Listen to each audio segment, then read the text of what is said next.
निबंध लेखन की श्रृंखला में आज मैंने आत्मनिर्भर भारत पर एक निबंध लिखा जो कि सभी प्रतियोगी परीक्षाओं के लिए बहुत ही उपयोगी है। तो आइए देखते हैं निबंध। आत्मनिर्भर भारत पर निबंध। मैंने इसकी शुरुआत की।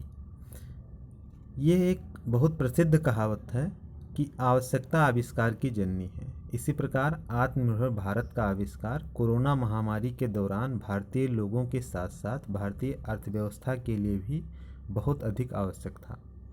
आत्मनिर्भर भारत न केवल एक शब्द है बल्कि यह हमारे प्रधानमंत्री श्री नरेंद्र मोदी जी की दूरदृष्टि पर आधारित एक पहल है जो भारतीय लोगों के साथ साथ भारतीय अर्थव्यवस्था को महामारी कोविड-19 के दौरान इस कठिन समय से उबारने में सक्षम बनाता है। आत्मनिर्भर भारत का अर्थ। सरल शब्दों में आत्मनिर्भर भारत का अर्थ है स्वयं पर निर्भर। आत्मनिर्भर का अर्थ है स्वयं पर निर्भर या अपने बल पर। इसका अर्थ यह भी है कि दूसरों पर निर्भर न होना। इसी प्रकार आत्मनिर्भर भारत का मतलब यह है कि भारत को आत्मनिर्भर बनाना, यानी भारत में जिस वस्तु की ज़रूरत हो उसका उत्पादन भारत में ही हो और इसके लिए हमें किसी अन्य देश पर निर्भर न रहना पड़े। आत्मनिर्भर वास्तव में हमारी प्रधानमंत्री श्री नरेंद्र मोदी जी की पहल है जो स्थानीय स्तर पर सभी अनिवार्य वस्तुओं का उत्पादन शुरू करके भारत और भारतीयों को आत्मनिर्भर बनाने के लिए है। वोकल फॉर लोकल भी आत्मनिर्भर भारत का एक अभिन्न अंग है। आत्मनिर्भर भारत अभियान की जरूरत क्यों पड़ी? भारत अपनी आवश्यकताओं की पूर्ति के लिए दुनिया भर के कई देशों से बहुत सारे आयातों पर निर्भर है और निर्यात की तुलना में बड़े आयात बिल का भुगतान करता है। महामारी के समय दुनिया भर में सभी आयात और निर्यात गतिविधियां रुक गई थी। वस्तुओं का परिवहन के साधन बंद होने के कारण रुक गया था।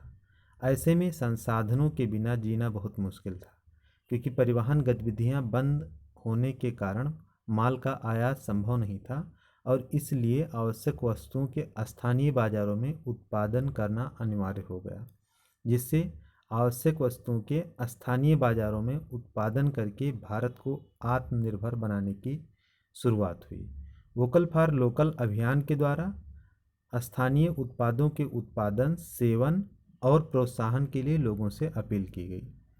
महामारी के दौरान भारत को अस्पताल के बेड, पीपीई किट, कोविड परीक्षण किट, दवाइयाँ, वेंटिलेटर और अन्य आवश्यक श्वसन और चिकित्सा उपकरणों की कमी के संदर्भ में बहुत अधिक समस्याओं का सामना करना पड़ा, जिसमें सैनिटाइजर, N95 मास्क की बुनियादी आपूर्ति भी शामिल है। इस दौरान हमने महसूस किया कि यह हमारे लिए स्वदेशी इनोवेशन, उत्पादों और स्थानीय विनिर्माण पर निर्भर रहने का समय है। इन मांगों को पूरा करने और देश में इन वस्तुओं के उत्पादन को बढ़ावा देने के लिए आत्मनिर्भर भारत अभियान शुरू किया गया। प्रधानमंत्री श्री नरेंद्र मोदी जी ने अर्थव्यवस्था को बढ़ावा देने और कठिनाइयों को अवसर में बदलने के लिए आत्मनिर्भर भारत के 5 स्तंभों को परिभाषित किया। आत्मनिर्भर भारत के 5 स्तंभ। अर्थव्यवस्था जो वृद्धिशील परिवर्तन नहीं बल्कि लंबी छलांग सुनिश्चित करती है। बुनियादी ढांचा जिसे भारत की पहचान बन जाना चाहिए।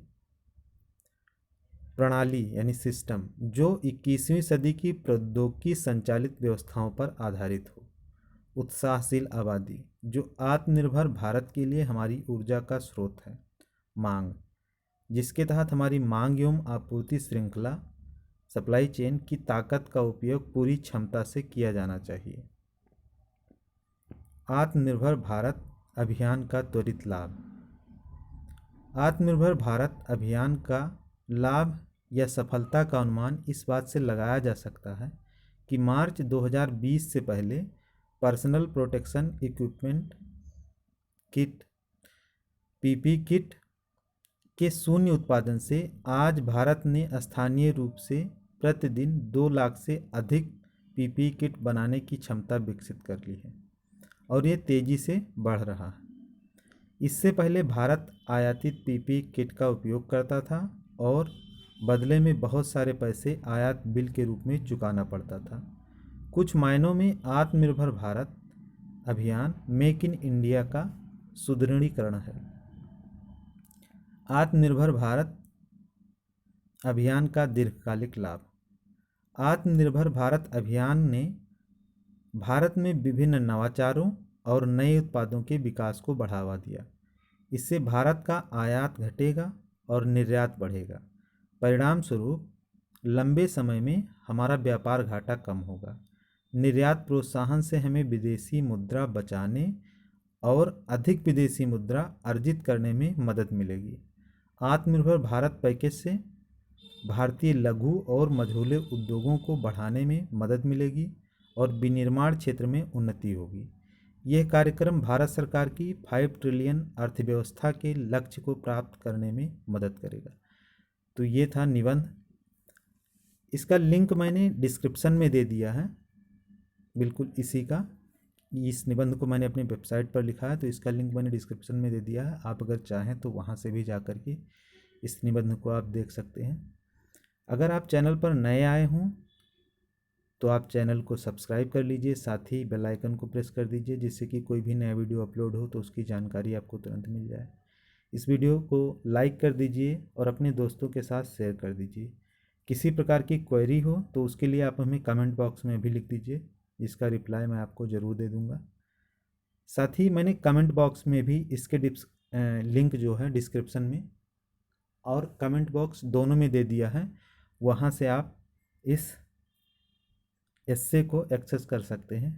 कुछ इम्पॉर्टेंट और जो वीडियो हैं उसकी लिंक भी मैंने डिस्क्रिप्शन में दे दी है। कुछ इम्पॉर्टेंट एस्से जिसका पीडीएफ आपको चाहिए हो, साथ ही साथ अगर पीडीएफ ना चाहिए हो, ऐसे वीडियो ही चाहिए हो, और वेबसाइट पे मैंने कई सारे एस्से लिखे हैं जिसका लिंक मैंने डिस्क्रिप्शन में दे दिया है। कई सारे एस्से हैं, जैसे वोकल फॉर लोकल, इसमें मैं आपको और दिखाता हूँ 4-5 तो इसी में मैंने लिंक दे दिया है। कृषि विधेयक पर निबंध, वोकल फॉर लोकल पर निबंध, सिंगल यूज प्लास्टिक पर निबंध, प्रदूषण पर निबंध, और कई सारे ऐसे निबंध हैं जिसको हिंदी में मैंने लिखा है। उसका लिंक मैंने डिस्क्रिप्शन में दे दिया है, आप वहाँ से देख सकते हैं। साथ ही मैंने बहुत सारे निबंध इंग्लिश में भी लिखे हुए हैं, उसको भी आप देख सकते हैं। और अपनी परीक्षा के लिए जो भी आपको उचित निबंध लगे, एक्सपेक्टेड जो लगे, उन सभी निबंध की तैयारी आप यहाँ से कर सकते हैं। मैं आपको बताना चाहूँगा कि ये सभी निबंध जो है मैंने अभी रिसेंटली लिखा है, तो इट मीन्स ये जो अभी टाइम चल रहा है, जो करंट अफेयर्स के क्वेश्चंस हैं उन सब से मिलता हुआ है। तो ये सभी निबंध बहुत ही महत्वपूर्ण। मिलते हैं नए वीडियो के साथ, तब तक आप अपनी तैयारी कीजिए, सफल होइए, यही शुभकामनाएं हैं। धन्यवाद।